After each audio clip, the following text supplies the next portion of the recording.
Hi everybody, my name is Valerie and this channel is called Cancer Val Loves You. I have to remember that. What did I call this channel? So I do love you, and if you're here it's because you've begun an unusual and unexpected journey just like me, and that takes a great deal of something different. And I don't call it courage. It's part courage, it's part bravery, part the unknown. So you're sort of entering into this extraterrestrial world of Cancer, and I'm going to talk on this video about my experience and how I got here. And then the purpose of these videos, of course, is to offer you insights about some of the things that I've experienced, and it may or may not help you. So all cancers are different. They show up in different parts of the body. I happen to be diagnosed with a rare form of cancer, and I can never remember. Oops. Sorry about that. A rare form of cancer called, turn this thing off. It's called carcinoma sarcoma. So it's rare because it's not usually treated by normal treatments because they've been unsuccessful. So my rate of recovery is not as high as some of the other forms of cancer that are out there. But so far, so good. I'm into my 6 months of chemo treatment. And before we get to all of that, I'll just tell you about my exposure to it, or how I learned I had cancer, which is probably a better way to go. So my cancer is located, so the location of my cancer is in my cervix. So I have cervical cancer, and it's a tumor that is now, or from the very beginning, has gotten into my lymph nodes. So the purpose of the chemo is to get it out of the lymph nodes and reduce the size of the tumor that I have, and I'll go into more of that as we go along. So it started with vaginal bleeding. Now, I had gone through menopause. As I do this, I'm 57 years old. So it started when, I don't know when it started, but symptomatically I had been bleeding in the from the vagina for over a year. And basically, my bad, I didn't do anything about it. So I thought it was fibroids, and I thought, oh, I can fix this, or I can control this, or, I had no idea it was cancer. And that was stupid of me, because I should have gone to the doctor right away, and maybe the tumor size would have been smaller. So note to self, which is you in this case, is if something happens and you think it's normal but it's not normal, just go to the doctor and get it checked out. So it went from a tiny trickle of blood on a panty liner to changing my pad 3 times a day, and getting pretty heavy soaked pads. And while all of this was going on, of course I thought it was still normal. Stupid me. I was operating, as usual until the end. And the end happened about October of 2016. So sorry, 2018. So we're in 2019 right now. And about that time I started, so there were some other symptoms that were happening. The first thing was that I was getting intense stomach cramping a couple of hours after I ate a meal. So it happened, and I just thought, oh, it's just my digestion that's acting up. stupid me. And where I was, I had to lie down on the floor basically in a fetal position and wait for the cramping to pass. And of course it would, and then I was back to normal again, right? So it was just something that happened after I was eating, but I never thought that it was abnormal, which of course it was. So, and then of course I was bleeding at the same time, and that wasn't really bothering me other than, it was getting heavier and I was changing my pads more frequently. So it was more annoying than anything else. And again, I thought it was fibroids. I thought these were all symptoms of fibroids. So then, in October of 2018, I started to feel physically weak, so very weak. So you've got to figure that I've been bleeding for a year and a half, and my blood system was pretty much thrashed, and then I had this cancer going on, which I didn't really understand or know anything about. And so I was feeling really weak, and that was the point where I thought I better go to the doctor, right? So I had brunch with some friends of mine, very good friends of mine, on a Sunday, and I couldn't finish my meal. I didn't enjoy my meal. I was really frightened about going home and having this cramping going on, digestive cramping. And I was so weak. I couldn't even really walk. It was really hard. And at the time, I had a part-time job where I was standing 3 or 4 hours a day, and I couldn't do that job.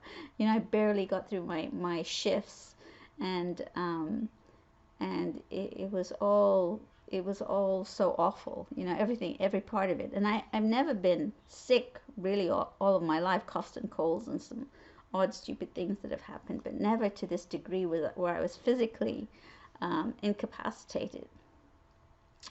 So I went to Thanksgiving dinner with some other friends of mine who I always go to Thanksgiving dinner to.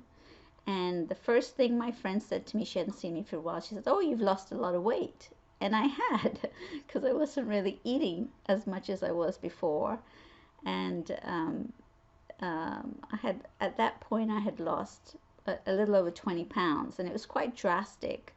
I had lost it in a very short period of time. So I looked really sort of gaunt and tired and depleted and sick. Basically, I looked sick. So the friends that I'd met at the brunch, I asked her, can you please take me to the emergency room? So we went to the emergency room after Thanksgiving, sort of like the Saturday after Thanksgiving, and I had put it off and put it off. I just didn't want to go to the doctor. I just really didn't. But it was to the point where I couldn't manage it anymore. There was nothing I could do. All this self-care stuff at some point, you can't do it anymore. And you've got to go seek help. So my friend very kindly took me, and we were in the emergency room for my first time to the emergency room ever in my life. And it was a nice emergency room. Everybody was great and completely efficient and thorough, and they ran blood tests, and it was very hard to do a vaginal exam because of the nature of where the tumor was located. So anything that was inserted into the vagina, and I'm sorry if it's TMI, was really painful. And I can't even describe the pain. It was horribly painful. You can't even, insert anything like a tampon or anything because the pain is so excruciating. And I don't have a huge pain tolerance. So everything was sort of to the point where it was unbearable. So, they did as much exams as they could in the emergency room, and they came back with a diagnosis. And the diagnosis that they could get to, which was not a thorough diagnosis because it's the emergency room, and also they can't do gynecological type exams in this particular emergency room. It's not attached to a hospital. It was just a standalone emergency room. And the doctor came back and he said, we think you have cancer.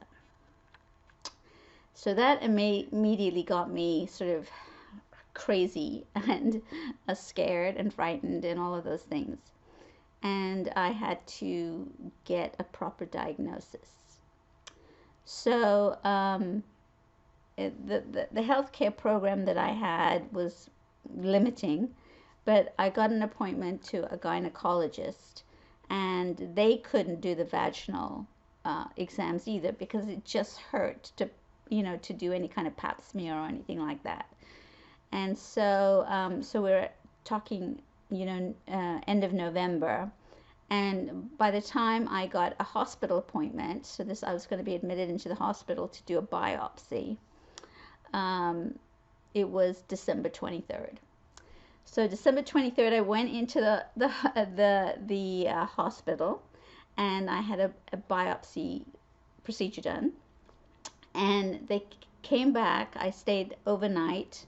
I wasn't supposed to stay overnight, but I stayed overnight because the biopsy came back, and it showed a tumor that they couldn't see beyond a certain point. It was that big, right? And so I went to have another biopsy on December 24th with another doctor who was a gynecologist oncologist. So fast forward to January and the results of the biopsy and all that stuff, and that doctor in December confirmed that I had cancer. Okay, and he confirmed that I had this this rare form of cancer, and he said, come to, we'll have a office appointment visit and we'll discuss, the next steps.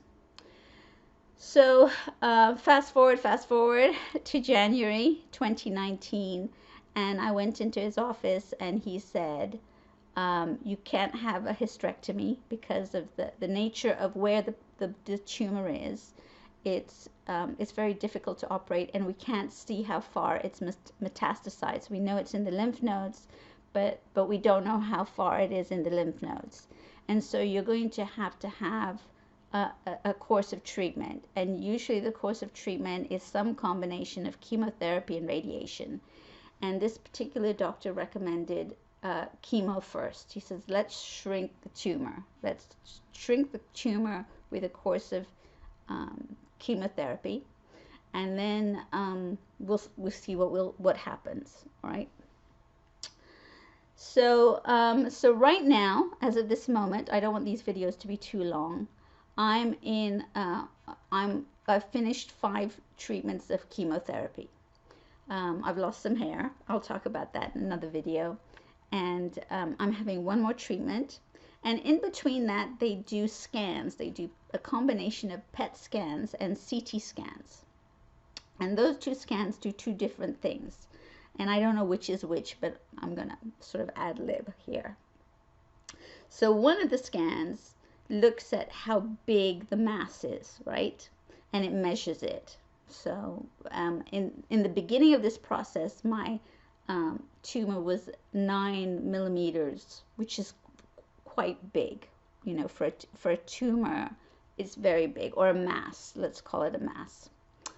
And the other scan measures where all of this cancer is, where the location, for the treatment, for the specific radiation treatment, if it got to that point. So where I stood was, the mass was centralized in my cervix, all right? It hadn't gone up to my organs. So that was okay, right? That was better. It's not great, but it's better. And then I had what they call a hot spot, potential location of cancer up in my thyroid, which was weird because the rest of my body was cleared except for this one hot spot up here and the centralized hot spot in my cervix. So I had 2 rounds of chemotherapy, the first 2 rounds, and then they did a PET scan and a CT scan again. and the tumor had gone down to from 9 point something to 7 point something, which was good. It was shrinking, right? So it was all positive. And then the doctor said, you know, let's go on and complete all the 6 treatments and see how that goes. Now, I'm going to go to the next video. I'm going to stop here and I'm going to go to the next video. So bear with me and we'll be back for part 2.